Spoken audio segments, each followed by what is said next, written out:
A las 7:23 de la mañana del 18 de junio de 1944, el sargento Jacob Mertens se encontraba junto a la ventana del tercer piso de una granja semidestruida en las afueras de Carentan, Francia. A través de la mira de su rifle Kar 98K, observó una posición de ametralladora estadounidense a 200 yardas de distancia. La ametralladora MG-42 había matado a 6 de sus hombres en la última hora. En los siguientes 40 segundos, estaría muerto. No por esa ametralladora, sino desde un lugar que nunca pensó mirar. A 5 kilómetros al oeste, el sargento técnico Raymond Ray Kozlowski permanecía inmóvil dentro de un silo. No cerca, sino dentro. Llevaba allí 11 horas. Sin comida ni agua, y con un cubo para ir al baño. Su fusil Springfield M1903A4 reposaba sobre un saco de arena que había subido por una escalera oxidada en la oscuridad. A través de un agujero que había abierto con tijeras de hojalatero, podía ver toda la línea defensiva alemana, 37 posiciones, 14 oficiales identificados por sus placas y comportamiento. En los últimos 6 días, había matado a 23 de ellos. Los alemanes sabían que alguien perseguía a sus líderes. Habían enviado patrullas, registrado edificios e interrogado a la población local. Nunca miraron hacia los silos. Los soldados no pensaban en revisar la maquinaria agrícola. Ese error les costaría la península de Cotentin. Kozlowski observó a Mertens a través de la mira telescópica y vio cómo el sargento movía la boca al dar órdenes. El alemán se inclinó hacia adelante, apuntando hacia las líneas estadounidenses. La mira de Kozlowski se posó en la cruz de hierro bajo el cuello de Mertens. Exhaló a medias, contuvo la respiración y apretó el gatillo. El Springfield dio una patada. Mertens cayó. La 24ª baja. Lo que sucedió después no estaba en ningún manual del ejército. Era el pensamiento agrícola aplicado a la guerra. El tipo de pensamiento que surge de reparar tractores, no de la Academia Militar de West Point. Para cuando la 82ª División Aerotransportada avanzó por Carentan, el mando alemán se había desmoronado. Los oficiales se negaron a trabajar en el campo. Los sargentos dirigían desde detrás de una cubierta. La comunicación por radio se volvió un caos. Todo porque un ganadero de Wisconsin comprendía algo sobre la altura, la paciencia y las construcciones agrícolas que ningún estratega militar había imaginado. Esta es la historia de cómo una idea surgida de la vida agrícola mató a 28 oficiales enemigos, salvó aproximadamente 200 vidas estadounidenses y creó un método que el ejército de los Estados Unidos todavía enseña hoy, un método que nunca atribuyó oficialmente al hombre que lo inventó. Raymond Kozlowski nunca recibió una medalla por lo que hizo en esos hilos. Nunca la quiso. Pero otros francotiradores querían conocer su secreto. Y cuando finalmente los reveló, se extendió como la pólvora por todo el teatro de operaciones europeo. Raymond Kozlowski creció en el condado de Sheboygan, Wisconsin. Su padre era dueño de 32 hectáreas de tierras lecheras. Ray era el segundo de 5 hijos, lo que significaba que hacía el trabajo que nadie más quería, limpiar establos, arreglar cercas y subir a los silos para descomponer el grano atascado. Ese último trabajo era el que todos odiaban, espacios oscuros y estrechos, subir 12 metros por una escalera oxidada con un mazo y rezar para que el grano no se moviera y te enterrara. Ray lo hacía sin quejarse. Pasaba horas allí arriba, solo, con sus pensamientos y el olor a maíz fermentado. Aprendió a cazar marmotas en la granja de su tío. Las plagas que cavaban madrigueras donde el ganado podía meterse. Su tío pagaba 5 centavos por cada cola. Ray tenía 13 años cuando disparó su primera a 200 yardas. Su tío comprobó la distancia él mismo, la recorrió caminando y no podía creerlo. A los 15, Ray era el mejor tirador del condado. Ganó la competencia juvenil estatal en 1937 y se llevó a casa un trofeo que su madre guardaba en la repisa de la chimenea. Su padre no estaba tan impresionado. Dijo que disparar estaba bien, pero que las vacas necesitaban ordeño. Cuando llegó la guerra en 1941, Ray tenía 22 años y no tuvo que irse. Era un trabajador agrícola esencial. Su padre lo necesitaba. Pero 3 primos de Ray se alistaron el primer mes. Uno regresó a casa en un ataúd cubierto con la bandera para la primavera. Ray no podía librarse de la culpa. En octubre de 1942, entró en la oficina de reclutamiento de Sheboygan. Su padre no le dirigió la palabra durante 2 semanas. Entrenamiento básico en el campamento McCoy. Los instructores de puntería lo notaron de inmediato. Cada centro de masa del blanco, cada distancia. Los instructores le preguntaron dónde había aprendido. Él dijo que marmotas. Lo enviaron a la escuela de francotiradores de Fort Benning. Se graduó segundo de su clase. El primero fue un tirador de competición de Colorado. A Ray no le importaban las clasificaciones. Le importaba la distancia de tiro y la compensación del viento. Para abril de 1944, se encontraba en Inglaterra con la 82ª División Aerotransportada. Asignado a la compañía del cuartel general como tirador designado. La mayoría de los francotiradores trabajaban solos o en parejas. Ray prefería estar solo.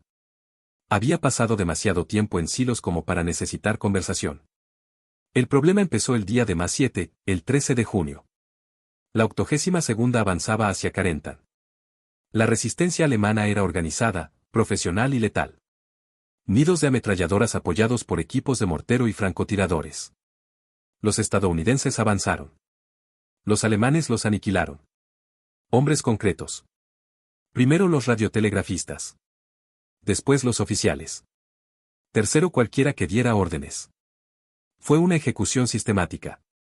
El soldado de primera clase Eddie Kowalski recibió un balazo en la garganta a las 9:15 de la mañana. Ray conocía a Eddie de Sheboygan. Otra familia, mismo nombre. Las últimas palabras de Eddie fueron preguntar por su madre. Se desangró en 40 segundos. El francotirador alemán que lo mató no estaba visible. Ray buscó durante 20 minutos. Nada. El cabo James Devlin murió a las 11:40 de la mañana mientras lideraba a su escuadrón por un campo abierto. Un solo disparo en el centro del cuerpo. Devlin era compañero de habitación de Ray en Inglaterra. Habían jugado a las cartas todas las noches durante 3 meses. Devlin nunca vio que lo golpeó. Ray buscó de nuevo, pero no pudo encontrar al tirador.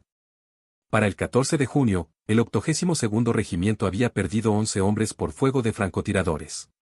Ni artillería ni ametralladoras, sino fuego de fusiles de precisión desde posiciones invisibles. Los alemanes tenían altura. Disparaban desde campanarios, graneros y torres de agua. La estrategia estadounidense consistía en reprimir con artillería y avanzar con infantería. Pero se necesitaba artillería en otros lugares. Los tanques no podían disparar hacia arriba. La infantería no podía ver a los tiradores. El teniente Marcus Freeman, oficial que coordinaba los equipos de francotiradores, fue asesinado el 15 de junio. Un solo disparo, a las 3:20 de la tarde. Ray estaba a 50 yardas de distancia cuando ocurrió. Vio la cabeza de Freeman retroceder bruscamente y trazó el ángulo. Ventana del segundo piso, casa de campo. Ray se movió para contraatacar. Para cuando llegó a posición de tiro, el alemán ya se había ido. Profesional, disciplinado, letal. Esa noche, Ray no pudo dormir. No dejaba de ver la cara de Eddie, las cartas de Devlin esparcidas por la tierra y a Freeman desplomado contra un seto. Los alemanes no solo estaban mejor posicionados. Aprovechaban el terreno correctamente, altura, ocultación, múltiples escondites, disparar y moverse. Habilidades básicas de francotirador. Los estadounidenses intentaban contraatacar con posiciones a ras de suelo y patrullajes agresivos. No funcionaba. Ray caminó al amanecer por el territorio capturado. Estudió el paisaje. Un paisaje de bosquecillos normandos. Setos, pequeños campos, granjas dispersas, iglesias en cada aldea. Graneros y silos, docenas de ellos. Cilindros de hormigón de entre 6 y 12 metros de altura utilizados para almacenar grano. La mayoría estaban abandonados. Los alemanes no se habían molestado en usarlos. No tenían valor militar, solo eran maquinaria agrícola. Ray se detuvo en uno. Una vieja construcción de hormigón, de unos 9,7 metros de altura, según sus cálculos. Una escalera oxidada en el exterior. Subió. La vista era extraordinaria. 5 kilómetros de visibilidad. Cada seto, cada cruce, cada edificio que usaban los alemanes. Podía ver sus posiciones de francotiradores. El campanario de la iglesia a 3 kilómetros al norte. El desván del granero a 1,6 kilómetros al este. El depósito de agua a 2,5 kilómetros al noreste. Desde allí, todo estaba expuesto. El interior estaba oscuro y olía a grano viejo y excrementos de pájaro. Una trampilla oxidada en la parte superior daba al interior. Ray se dejó caer.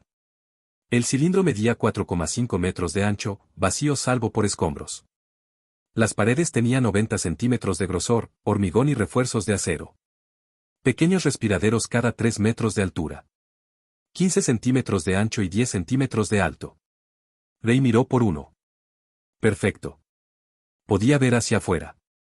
Nadie podía ver hacia adentro. Bajó.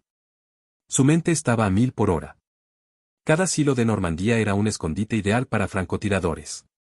Altura, ocultación y protección. Los alemanes usaban edificios. Los edificios eran evidentes. Los silos eran invisibles. Los granjeros no pensaban en ellos. Los soldados tampoco. Pero Rey había pasado la mitad de su adolescencia dentro de ellos. Conocía sus ventajas. También conocía sus peligros. Disparar desde silos no estaba en el manual. El ejército entrenaba a francotiradores para escondites en el suelo, posiciones en edificios y camuflaje natural. Nadie les enseñaba a usar tubos de hormigón verticales. Rey tendría que averiguarlo por sí mismo. Y si se equivocaba, si quedaba atrapado allí arriba, moriría solo en la oscuridad. Como si lo enterraran en un campo de trigo. Pasó el 16 de junio preparándose. Encontró un silo abandonado a 3 kilómetros de las líneas alemanas y subió con su fusil para practicar. El ángulo era pronunciado, 40 grados hacia abajo, lo que cambió sus cálculos. La caída de la bala se comportó de forma diferente en ángulos extremos. Disparó munición de prueba en campos vacíos y ajustó la mira telescópica. Las rejillas de ventilación eran demasiado estrechas para su comodidad. Usó tijeras de hojalatero para ensanchar una. De 15 centímetros a 25 centímetros, quedaba justo el espacio para la mira y el cañón. El interior era sofocante. El sol de junio calentaba el hormigón como un horno. Rey sudó hasta empapar su uniforme en una hora. Necesitaría agua, mucha. Necesitaría comida, algo que no se echara a perder. Necesitaría una solución para el baño, el cubo. Necesitaría permanecer completamente quieto durante horas, tal vez días. Sin moverse, sin ruido, sin errores. Esa noche, el capitán Robert Ensap convocó una reunión informativa. 11 bajas más. Los francotiradores alemanes estaban ganando. Ensap solicitó voluntarios para realizar patrullas agresivas contra francotiradores. Rey no se ofreció. Se acercó a Ensap después, solo. Señor, tengo una idea. Adelante, Kozlowski. Los hilos. Nadie los usa. Yo quiero. Ensap frunció el ceño. ¿Para qué? Posiciones de tiro. Altura. Ocultación. Esas cosas son trampas mortales. Si te quedas ahí arriba, estás acabado. Crecí con ellos, señor. Sé cómo funcionan. Ensap lo observó. Si haces esto, estarás solo. Sin apoyo ni refuerzos. Y si te matan, no enviaré a nadie a recuperar tu cuerpo. Entendido, señor. Una cosa más. Si le disparas a un oficial, te perseguirán. Si le disparas a varios oficiales, destrozarán el campo buscándote. Rey asintió. Que miren. 17 de junio de 1944. 9:45 de la noche. Rey empacó su equipo en la oscuridad. Springfield M 1903 a 4 con mira telescópica Unerl. 200 cartuchos de munición perforante M2. 4 cantimploras. 6 barras de chocolate de ración de un cubo. 2 mantas de lana. 15 metros de cuerda. Tijeras de hojalatero. Una pala plegable pequeña. Prismáticos. Y un cuaderno con lápiz. Atravesó las líneas aliadas a las 11:20 de la noche. Les dijo a los guardias que estaba de patrulla. No lo cuestionaron. Los francotiradores operaban de forma independiente. Rey caminó hacia el noroeste, evitó los caminos y se cubrió con setos. Las patrullas alemanas estaban activas. Oyó voces 2 veces y se quedó paralizado. Pasaron. El silo estaba a 5 kilómetros de las líneas estadounidenses y a 3 kilómetros de las posiciones alemanas.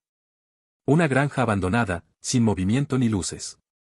Rey se acercó desde el sur y buscó minas. No encontró ninguna.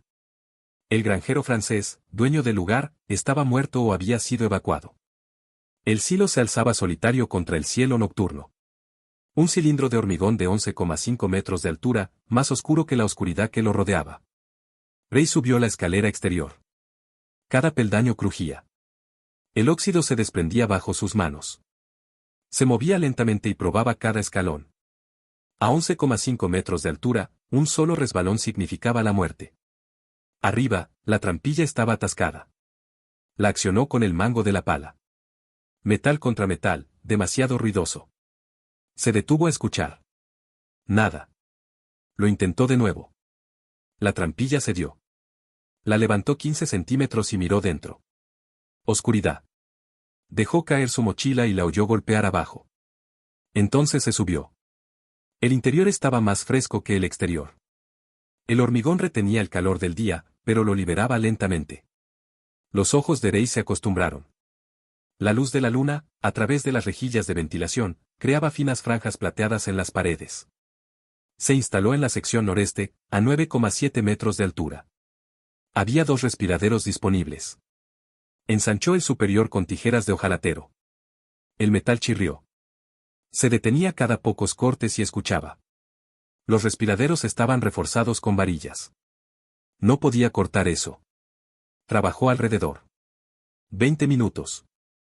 Con las manos acalambradas. El respiradero ya tenía 30 centímetros de ancho y 20 de alto. Suficiente. Preparó sacos de arena, trajo 4 en su mochila, y los colocó como apoyo para el rifle. El ángulo era pronunciado, 42 grados hacia abajo. Tendría que prepararse de otra manera. Practicó. Acostado, demasiado incómodo. Sentado, mejor. Arrodillado, mejor. Al día siguiente le dolerían las rodillas, pero la posición era estable. Rey desenrolló las mantas. Una para acolcharse, otra para abrigarse más tarde. Junio en Normandía era templado, pero las noches se volvían frías a esa altura. Colocó el cubo en la esquina, lo más lejos posible de su posición de tiro. Poca dignidad. Preparó las raciones de comida, las cantimploras y la munición, todo al alcance de la mano. No aguantaría ni 12 horas. A la 1:15 de la mañana, se colocó en posición. Con la mira puesta, examinó el paisaje. La oscuridad aún no revelaba nada. Esperaría el amanecer. Ya lo había hecho antes. Una situación diferente. Esperando en silos a que su padre lo llamara. Ora solo, con solo paciencia. El ejército enseñaba a los francotiradores a esperar. Rey llevaba esperando desde los 12 años. El riesgo estaba calculado. Si los alemanes lo encontraban, moriría. No había escapatoria. La escalera estaba expuesta. Le dispararían al bajar o lo atraparían dentro y lo matarían de hambre. Lo había considerado y decidió que no importaba. Eddie estaba muerto. Devlin estaba muerto. Freeman estaba muerto. Otros 11 estaban muertos. Rey podía evitar más muertes o morir en el intento. La matemática era simple. El Consejo de Guerra no era un problema. Ensab había aprobado la idea. Por tu cuenta no era lo mismo que estar prohibido. Pero actuar tan lejos sin apoyo violaba las reglas. Si Rey era capturado, se vería mal en la 82ª División. Ensab tenía la posibilidad de negarlo. Rey no. Le daba igual. Las reglas no habían salvado a Eddie. A las 2 de la mañana, le dolían las rodillas. Cambió de posición y buscó un ángulo mejor. El cemento estaba frío. La manta le ayudó. Se comió media barra de ración bebió agua y revisó la mira. La retícula estaba limpia. La había puesto a 300 yardas. La mayoría de sus disparos irían más lejos. Lo compensaría. No podía dormir. Demasiada adrenalina. Demasiada ira. Rey miró fijamente la oscuridad y pensó en las marmotas. Cómo se congelaban al verse amenazadas. Cómo había aprendido a esperarlas. La paciencia era el arma, no el rifle. El rifle era solo la herramienta. La paciencia era lo que diferenciaba a los granjeros de los niños de ciudad. No se podía apresurar una cosecha. No se podía apresurar un tiro. A las 4:47 de la mañana, el cielo empezó a tornarse gris. Rey observó cómo se desplegaba el paisaje. Primero setos, luego edificios, luego caminos. A las 5:30 de la mañana, pudo ver las posiciones alemanas. El campanario, el granero, la granja, exactamente donde los había trazado, exactamente donde estarían sus objetivos. A las 6:12 de la mañana, un soldado alemán salió de una granja. Rey observaba a través de su mira telescópica. Uniformado de la Wehrmacht, con el fusil colgado. El soldado caminó hasta un pozo, sacó agua y bebió. Rey no disparó. Los soldados regulares no eran el objetivo. Los oficiales sí. Los oficiales tomaban decisiones. Los oficiales coordinaban la defensa. Los oficiales mantenían a los soldados con vida. Si se retiraban los oficiales, el sistema colapsaba. A las 6:58 de la mañana, salió un hombre diferente. Insignia de Feldwebel. Sargento. Rey lo observó. El sargento llevaba un maletín de mapas, caminaba con determinación y entró en un edificio diferente. Función del cuartel general. Aún no era el objetivo principal, pero era digno de mención. A las 7:19 de la mañana, el teniente Klaus Becker salió de la iglesia. Rey lo conocía por su reputación. Agresivo, hábil, responsable de al menos 6 muertes estadounidenses. Becker llevaba su gorra de oficial y binoculares. Salió al campo abierto, observó las líneas estadounidenses, levantó los binoculares y estudió algo. La mira de Rey se fijó en el pecho de Becker. Alcance, 820 yardas. Viento de 3 a 5 millas por hora, de izquierda a derecha. Ángulo de 40 grados hacia abajo. Rey ajustó su punto de mira, 10 centímetros a la derecha, 5 centímetros a la derecha. Controló su respiración. Adentro, afuera, a medias, aguantando. Su dedo tocó el gatillo. Apretó. El Springfield disparó. El disparo resonó dentro del silo como un cañón. A Rey le zumbaron los oídos. No le importó. A través de la mira, vio a Becker desplomarse. El oficial alemán se agarró el pecho y cayó hacia atrás. 2 soldados corrieron hacia él. Demasiado tarde. Rey los vio arrastrar a Becker al interior. Los médicos no ayudarían. La bala M2 le había atravesado el esternón y le había salido por la espalda. Rey accionó el cerrojo, expulsó el casquillo y lo atrapó. No había pruebas. Volvió a su posición y esperó. Los alemanes reaccionarían. Necesitaba ver cómo. A las 7:45 de la mañana, la actividad alemana aumentó. Los soldados se movían entre los edificios, ahora con cautela. La muerte de Becker había creado confusión. Rey vio salir a los oficiales y luego retroceder rápidamente al interior. Intentaban coordinar una respuesta. Procedimiento estándar, encontrar al tirador. Reprimir. Atacar. Pero no sabían dónde buscar. Las líneas estadounidenses estaban a 850 metros al sur. A Becker le habían disparado desde el este. Registraron los edificios del este y no encontraron nada. Enviaron patrullas. Rey los observó moverse entre los setos. Registraron graneros, granjas, una iglesia. Nunca miraron los hilos. A las 8:33 de la mañana, el Hauptmann Werner Schultz salió de una granja de piedra. Rey reconoció la insignia a través de su visor. Capitán. Wehrmacht. Schultz llevaba un radioteléfono. Estaba coordinando con el alto mando, informando de la muerte de Becker y solicitando apoyo de artillería o reconocimiento aéreo. Rey esperó. Schultz salió al descubierto y se llevó el auricular al oído. Alcance, 940 metros. Viento, 8 kilómetros por hora, en cuarto de milla. Ángulo, 38 grados hacia abajo. Rey ajustó el gatillo, 15 centímetros a la derecha, 7,5 centímetros a la derecha. Respiró. Disparó. El Springfield ladró. Schultz soltó el auricular, se agarró la garganta y se desplomó. 2 bajas. 94 minutos. Rey accionó el cerrojo. Los alemanes estaban en pánico. La comunicación por radio sería frenética. 2 oficiales caídos. Tirador desconocido, posición desconocida. Rey vio cómo los soldados se dispersaban. Algunos se pusieron a cubierto. Otros corrieron entre los edificios. El caos se apoderó de ellos. A las 9:15 de la mañana, el sargento Jacob Mertens apareció en una ventana del tercer piso. En posición de ametralladora, Mertens dirigía el fuego hacia las líneas estadounidenses. Rey lo había visto antes. Agresivo, eficaz, responsable de múltiples bajas. Mertens se inclinó hacia adelante, señaló y dio órdenes. Alcance, 780 yardas. Viento, 4 millas por hora, de izquierda a derecha. Ángulo, 44 grados hacia abajo. Rayo ajustado, 7,6 centímetros a la derecha, 2,5 centímetros a la derecha. Disparó. Mertens echó la cabeza hacia atrás de golpe. El sargento desapareció por la ventana. Rey no esperó a confirmarlo. Lo sabía. 3 muertes. 2 horas, 28 minutos. Los alemanes estaban en crisis. Rey lo veía. Oficiales que se negaban a aparecer. Sargentos que dirigían desde detrás de los muros. La comunicación se interrumpía. Habían enviado más patrullas y registrado más edificios. Aún no lo habían encontrado. A las 10:02 de la mañana, llegó un Kubelwagen. Un vehículo del Estado Mayor alemán.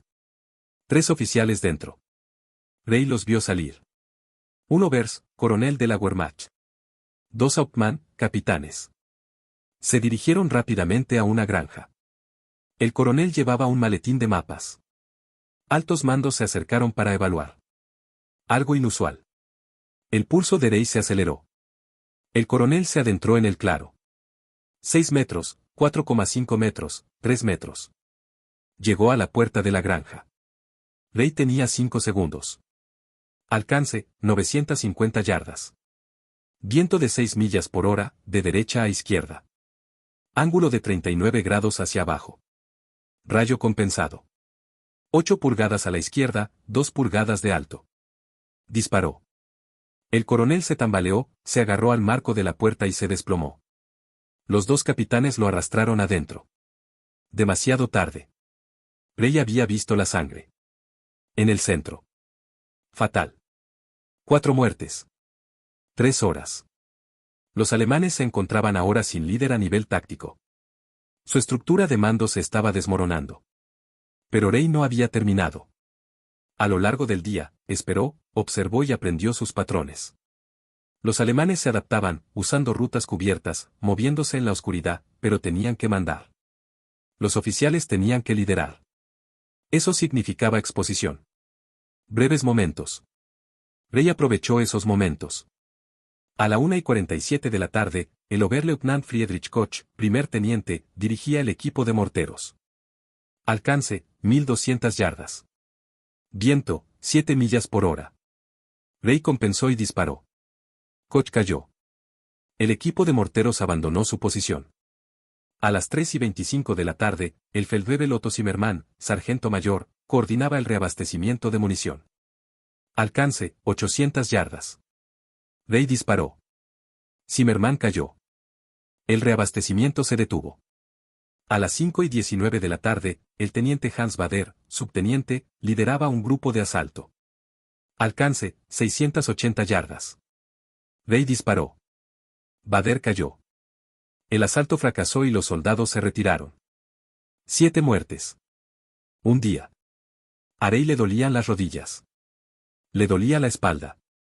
Le ardían los ojos de tanto mirar por la mira. Bebió agua y se comió otra barra de ración del cubo olía mal. Lo ignoró.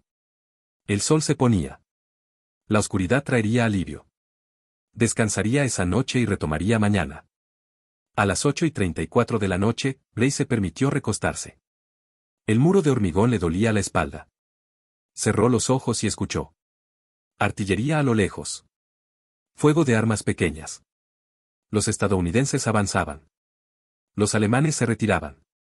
El fallo de mando era visible incluso a 5 kilómetros de distancia. Oficiales muertos, sargentos al mando, coordinación fallida. Rey pensó en Erie, en Deblin, en Freeman, en los otros 11. Los había vengado 7 veces, pero aún no había terminado. Mañana traería más objetivos, más oportunidades, más bajas. Los alemanes aún controlaban Carentan. El 82º aún necesitaba apoyo. Rey tenía munición. Tenía posición. Tenía paciencia. Se comió el resto de su ración bebió agua y se envolvió en la manta. El sueño llegó lentamente. El hormigón era más duro que su litera.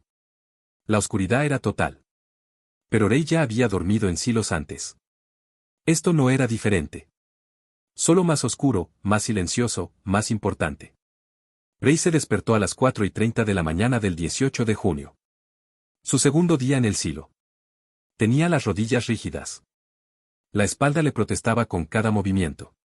Bebió agua, comió, usó el cubo y volvió a su posición a las 5:15 de la mañana. Los alemanes eran diferentes hoy. El movimiento era mínimo.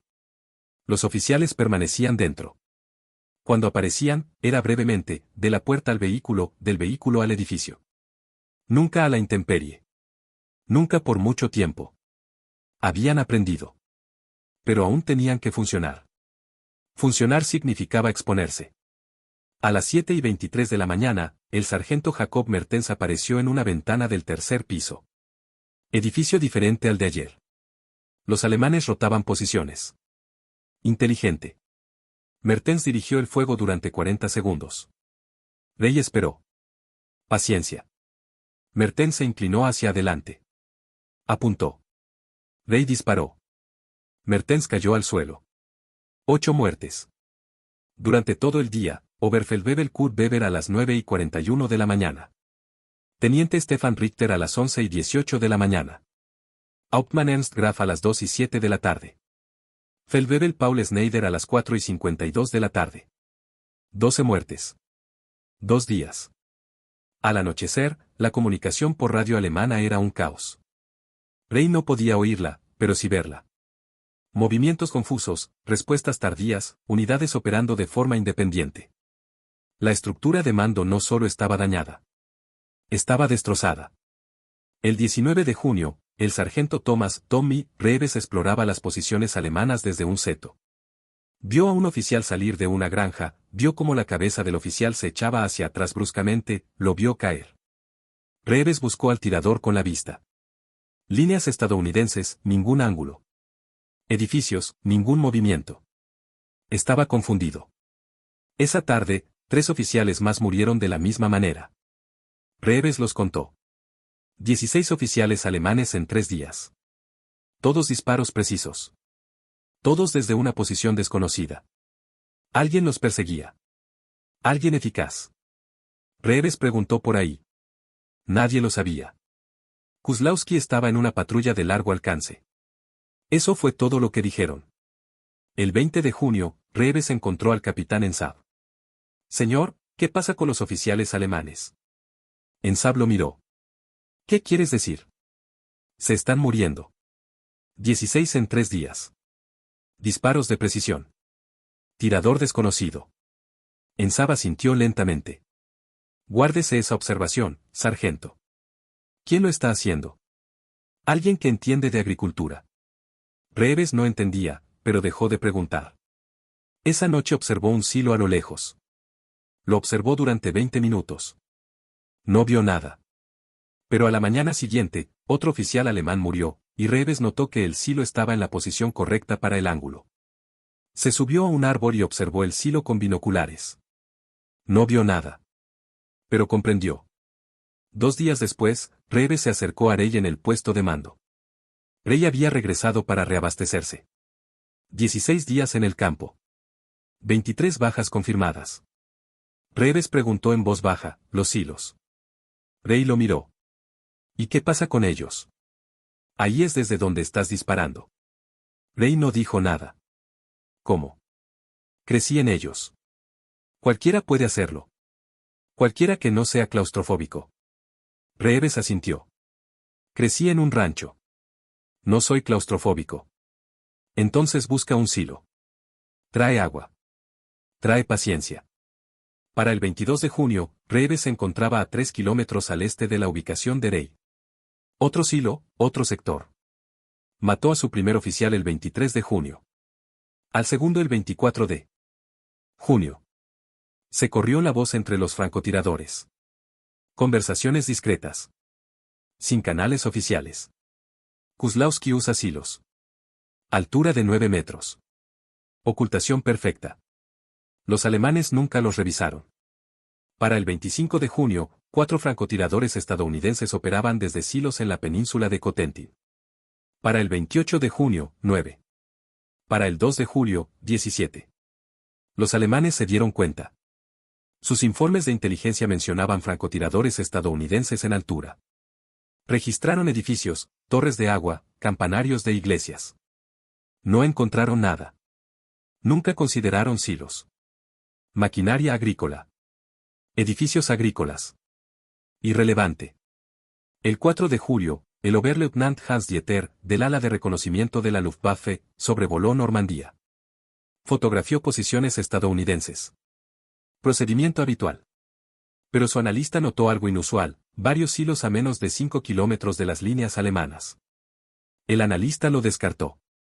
Estructuras agrícolas. Sin valor militar.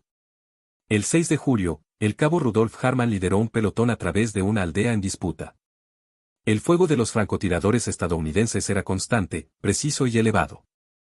Hartmann ordenó a sus hombres que registraran los edificios. No encontraron nada. Un soldado raso mencionó los silos. Hartmann los observó.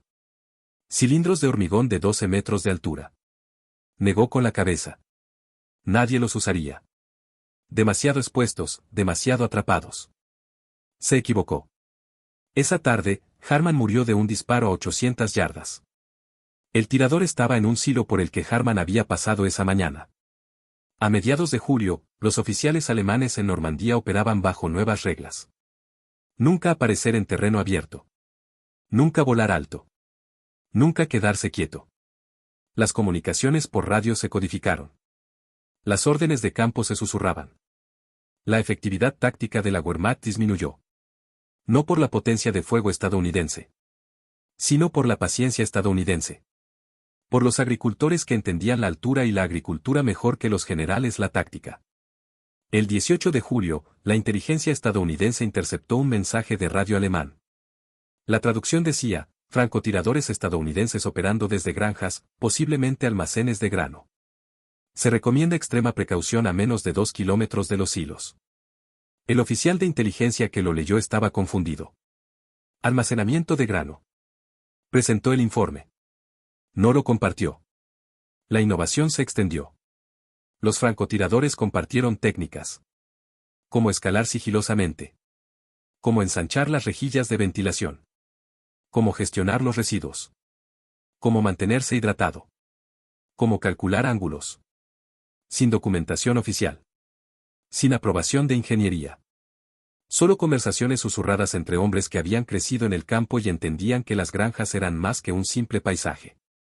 Para agosto, se estimaba que había 40 francotiradores estadounidenses operando desde silos por toda Francia. Para septiembre, 60. La técnica se extendió a Italia, luego a Bélgica y finalmente a la propia Alemania. Donde había agricultura, había silos. Y donde había silos, había francotiradores estadounidenses que comprendían su valor. Las cifras lo decían todo. En las 2 semanas previas a la entrada de Rey en su primer silo, la efectividad de los francotiradores estadounidenses en el sector de Normandía promedió 1,3 bajas confirmadas por francotirador a la semana. Las bajas de oficiales eran poco frecuentes, quizás una al mes por francotirador. La tasa de bajas entre las fuerzas estadounidenses por fuego de precisión alemán se mantuvo en el 11%. En las 3 semanas posteriores a la difusión de las tácticas de silos, las bajas confirmadas aumentaron a 4,7 por francotirador por semana. Las bajas de oficiales aumentaron a 2,1 por francotirador por semana. Las tasas de bajas alemanas por fuego de francotiradores se triplicaron. Las tasas de bajas estadounidenses por fuego de precisión alemán se redujeron al 6%. Una reducción del 45%. A finales de julio, los informes posteriores a la acción de la 82ª División Aerotransportada indicaron una reducción significativa en la efectividad del mando alemán en los sectores de Normandía. Los informes indicaban que esto se debía a las agresivas operaciones estadounidenses de contrafrancotiradores. No mencionaban los silos ni a Kozlowski. Citaban una mejora en el posicionamiento táctico y la persistencia. En agosto, el Departamento de Artillería del Ejército envió a 2 ingenieros a investigar. Entrevistaron a francotiradores, examinaron posiciones y escalaron los silos. Su informe concluyó, las estructuras de almacenamiento de grano ofrecen excelente altura, ocultamiento y protección para los tiradores designados. Se recomienda evaluar estructuras similares en otros teatros de operaciones. El informe permaneció en un escritorio en Washington durante 7 semanas. Nadie priorizó los edificios agrícolas. La guerra ya era móvil. Francia estaba liberada. Alemania era la siguiente. Los silos eran una innovación del pasado. Pero los francotiradores lo recordaron.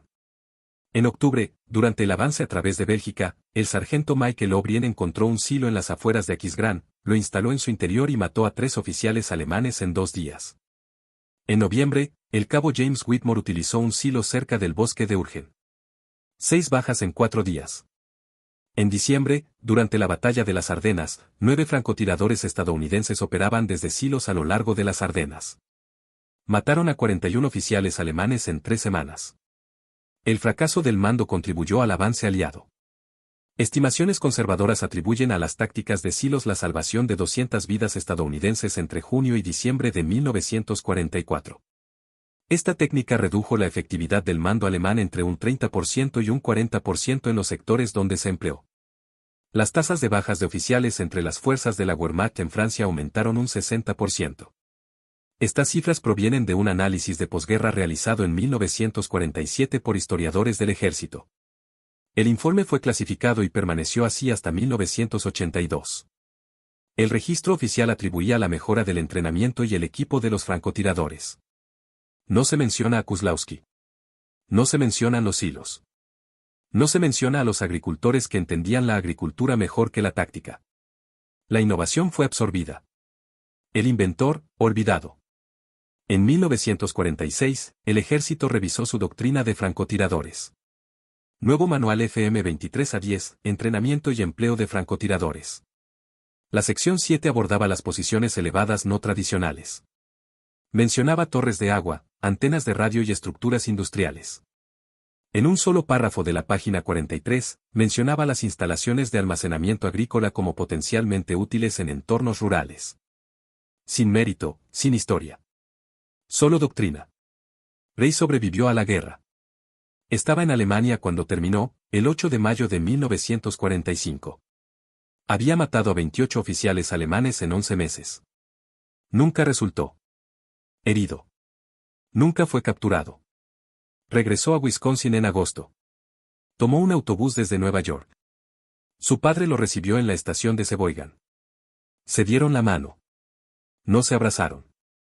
Su padre le preguntó si estaba listo para trabajar. Ray dijo que sí. Pasó los siguientes 42 años dedicado a la agricultura. Las mismas 80 hectáreas. La misma explotación lechera. Se casó en 1947 con Elizabeth Warner. Tuvieron 3 hijos. Ray nunca habló de la guerra. Cuando le preguntaban, decía, cumplí con mi parte. Sus hijos sabían que había sido francotirador. Desconocían los detalles. No preguntaban. En 1963, un reportero del Milwaukee Journal lo contactó. Alguien había mencionado su nombre en relación con las operaciones de francotiradores en Normandía. El reportero quería una entrevista. Ray declinó. Dijo que tenía vacas que ordeñar. El reportero insistió. Ray colgó. En 1978, asistió a una reunión de la 82ª División Aerotransportada. Vio a Tommy Reeves por primera vez en 33 años. Hablaron durante 2 horas. Reeves le dio las gracias. Dijo que la técnica del silo le había salvado la vida en Bélgica. Ray asintió. Dijo que estaba contento. Nunca volvieron a hablar del tema. La madre de Ray falleció en 1981. En el funeral, su antiguo trofeo seguía sobre la repisa. Campeón estatal juvenil de tiro, 1937. Su hija le preguntó si podía quedárselo. Ray aceptó. Le dijo que era de antes de saber lo que significaba disparar. Se jubiló en 1987. Vendió la granja a su hijo menor. Se mudó a una casa más pequeña en el pueblo. Pasaba sus días leyendo, haciendo jardinería y jugando a las damas en el centro comunitario. En 1991, un historiador militar lo localizó. Quería entrevistarlo sobre tácticas de silos. Ray aceptó. Hablaron durante 3 horas. El historiador tomó notas y le preguntó si se arrepentía de algo.